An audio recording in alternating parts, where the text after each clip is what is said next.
Okay, we're going to find the slope and the y-intercept and then graph the points. Now, first, M will stand for the slope. I'll put the word slope here, which tells you the rise and run for a line. And the way to find it is that when you have an equation written in this form, which is called the y-intercept form, the slope will be the number that's right in front of the x. So the first thing we need to do is identify the slope.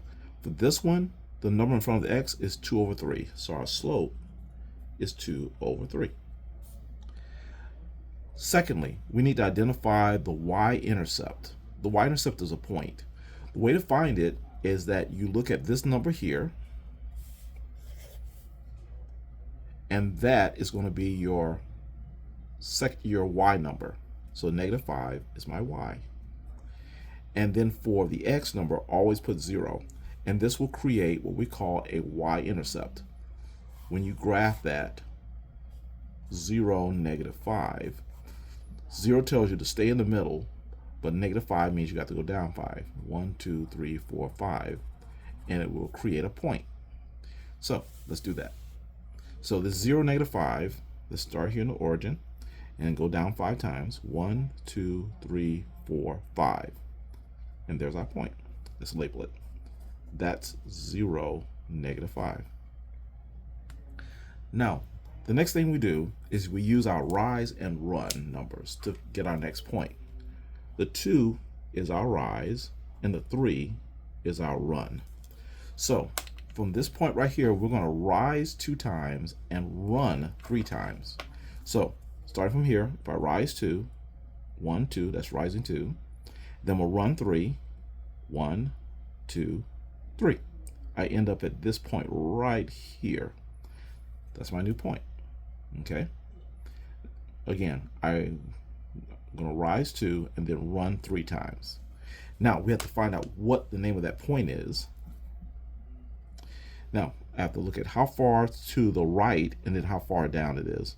So it's 1, 2, 3 to the right. So that's 3 to the right. And how far down is it? Let's go 1, 2, 3 down. So that point is 3 down. So -3 for x. And for the most part, we're done. But just to clean things up, I'm going to make a little line that goes through both of them. And we're done now. Once again, same thing here. This time, our slope, which of course found in front of the x, is a -1/4. So right, -1/4. That's our slope. After that, we want to find our y-intercept. The y-intercept is found by using this number here. We're going to put that in for y. So the y number goes there, 2, +2.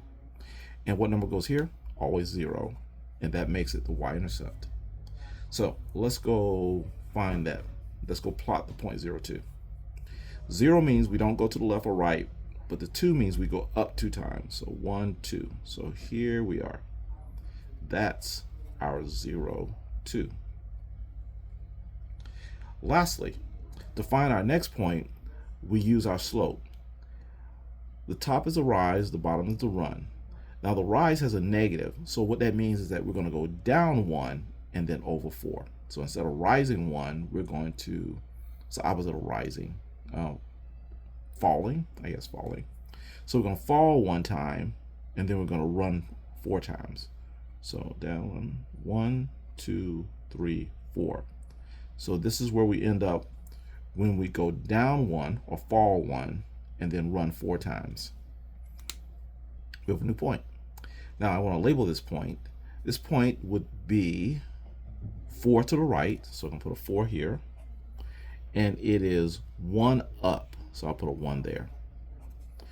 And those are my 2 points. Now I'll just put a little line in between here, go through these 2 points.